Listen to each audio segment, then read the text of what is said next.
Bonjour et bienvenue dans cette troisième vidéo consacrée au système Symbaroum pour Foundry. Alors dans cette troisième vidéo, on va s'intéresser à tout ce qui est attributs secondaires, donc les attributs comme l'endurance, la défense, les seuils de douleur, tout ce qui est en fait calculé à partir des attributs de base. Et on va voir comment en fait le système va calculer automatiquement toutes ces valeurs que vous n'aurez donc pas besoin de rentrer. Alors on va rouvrir la feuille de personnage de Mira. On a donc un premier tableau auquel on va s'intéresser qui est le tableau de l'endurance. Donc là on voit que l'endurance de Mira est à 10 parce qu'elle a 10 en force.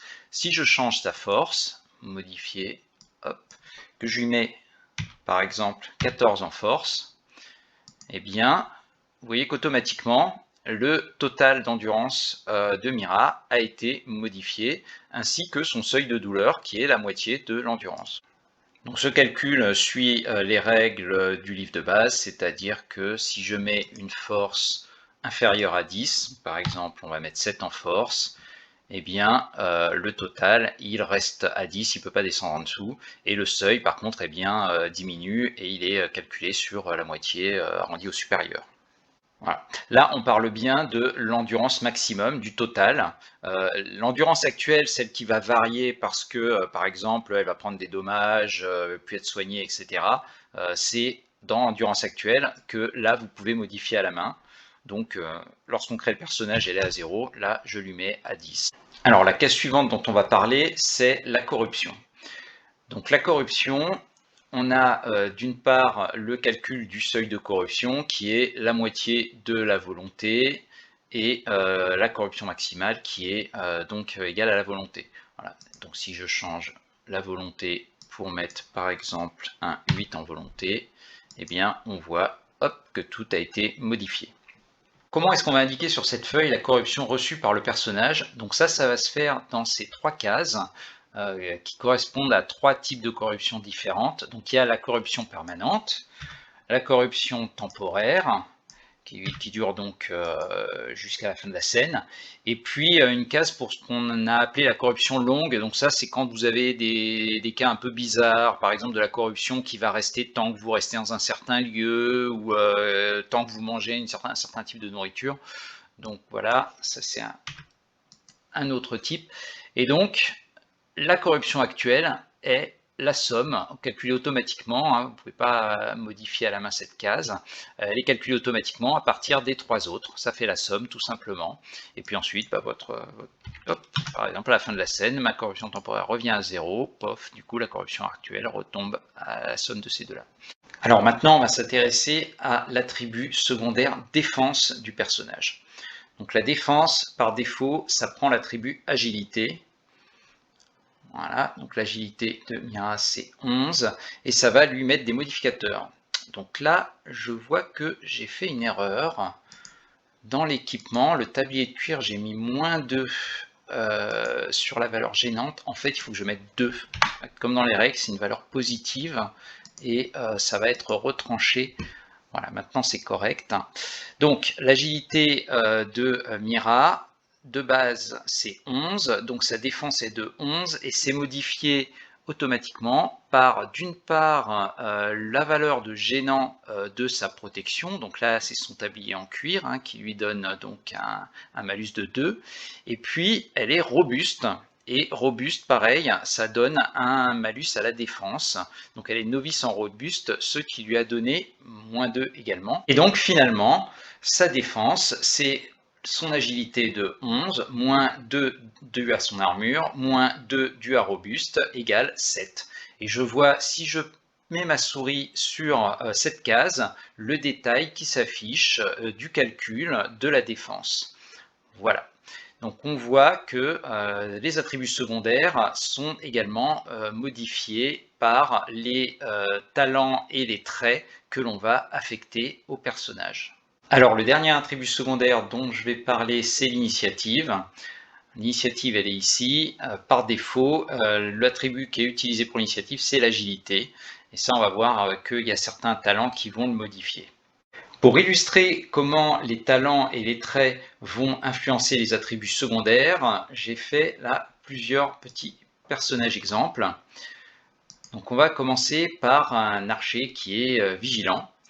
Donc lui, par défaut, comme tout personnage, il a sa défense qui est basée sur agilité.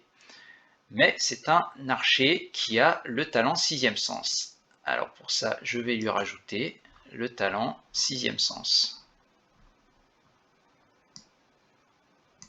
Et je vais lui mettre le niveau adepte en 6e sens. Donc voilà, novice appris, adepte appris. Donc vous savez que adepte en 6e sens, ça fait que l'initiative et la défense sont basées non plus sur agilité, mais sur vigilance. Donc là, c'est ce qui s'est produit automatiquement. Vous voyez que sa défense maintenant est calculée sur vigilance et son initiative est calculée également avec vigilance. Donc ça, c'est parce que sa vigilance est plus élevée que son agilité. S'il avait 6e sens, mais que son agilité était quand même plus élevée que sa vigilance, le système lui aurait laissé agilité. On va maintenant prendre un autre exemple. C'est le monstre qui a le trait énergique. Oups. Alors, le monstre énergique, il a 15 en force, et donc son endurance est de 15. Et comme il a le trait énergique, donc trait, je vais lui rajouter énergique. Voilà, que je lui mets à novice. Eh bien, son endurance est maintenant calculée à partir de 1,5 fois sa force. Si je lui mettais adepte, dans ce cas, ça serait 2 fois sa force. Et maître, voilà, 2,5 fois sa force. Donc voilà, maintenant, on va s'intéresser un peu plus au combat et aux armes. Alors, on va reprendre notre archer vigilant. Donc, notre archer vigilant, on va lui donner un arc. Donc, dans les équipements, l'arc standard, donc on se souvient que c'est basé sur précision. Voilà, une arme de trait. On lui met l'arc standard. Et là, on voit tout de suite que lui, le système a vu que archer vigilant, il avait 6e sens. 6e sens au niveau novice, ça fait que vos armes à distance peuvent utiliser l'attribut vigilance. Donc là, automatiquement, il lui a mis vigilance plutôt que précision. Donc on va l'équiper. Et notre archer, on va lui donner un autre talent. On va lui donner le talent tireur d'élite. Voilà, donc tireur d'élite, hop, au niveau novice, ça augmente les dommages de l'arc qui passe maintenant à 1d10. Tout ça, ça s'est fait automatiquement sans qu'il y ait besoin de modifier quoi que ce soit ou de créer une arme spéciale. Donc j'insiste, il faut bien que vous utilisiez les talents qui sont fournis dans les compendiums pour obtenir ce type de résultat et que tout soit bien pris en compte automatiquement. Voilà, donc ça c'était pour le combattant à distance.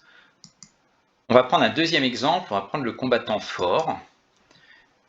Lui, on va lui donner plusieurs armes différentes. On va lui donner un arc standard aussi. On va lui donner une épée, un bouclier. Voilà, on va ensuite lui donner des talents qui vont bien. D'abord, on va lui donner poigne de fer. Je lui donne au niveau novice, ça fait que il va pouvoir utiliser sa force. Voilà. On voit que l'épée et bouclier sont maintenant sur force, ce sont des armes de mêlée, alors que l'arc standard, qui est une arme à distance, elle est restée sur précision, parce que poigne de fer ne change l'attribut que pour les armes de mêlée. On remarque aussi que la défense est donc sur agilité. Là, je vais équiper son épée et son bouclier. Et maintenant, la défense a été augmenté de 1 grâce à son bouclier. Ensuite, je vais lui mettre un autre talent qui est maîtrise du bouclier. Voilà. Je vais lui mettre un novice. Et donc on voit tout de suite que les dommages de l'arme ont augmenté et également il y a un bonus dû à maîtrise du bouclier pour la défense. Le grand avantage de ces calculs automatiques, c'est lorsque vous allez créer des PNJ, tout va être calculé automatiquement. Et puis, vous avez à créer une seule fois une arme, et selon à qui vous la donnez, tout va s'ajuster. Il n'y a pas besoin de créer 3 épées différentes, il suffit d'en faire une seule, et selon que c'est un PNJ, un PJ avec tel ou tel talent qui l'utilise, elle ne va pas avoir les mêmes stats. Alors le système de jeu évolue et prend en compte de plus en plus de talents et de traits. Pour savoir quels traits sont pris en compte automatiquement pour les stats de la feuille, vous pouvez aller dans le guide du système, vous allez dans l'onglet, voilà, dans le chapitre Abilities, et là vous avez la liste des talents et des traits qui sont pris en compte par le système. Donc pour l'instant c'est en anglais, on fera une version française quand on aura le temps. Voilà, je vous remercie d'avoir écouté cette vidéo, j'espère que c'était suffisamment clair. On se retrouve bientôt pour la suite et la partie jet de dés et combat. En attendant, si vous avez des questions, vous pouvez les mettre dans les commentaires ou bien sur les serveurs Discord pour le développement du système pour Foundry. Je vous mettrai les liens en dessous de cette vidéo.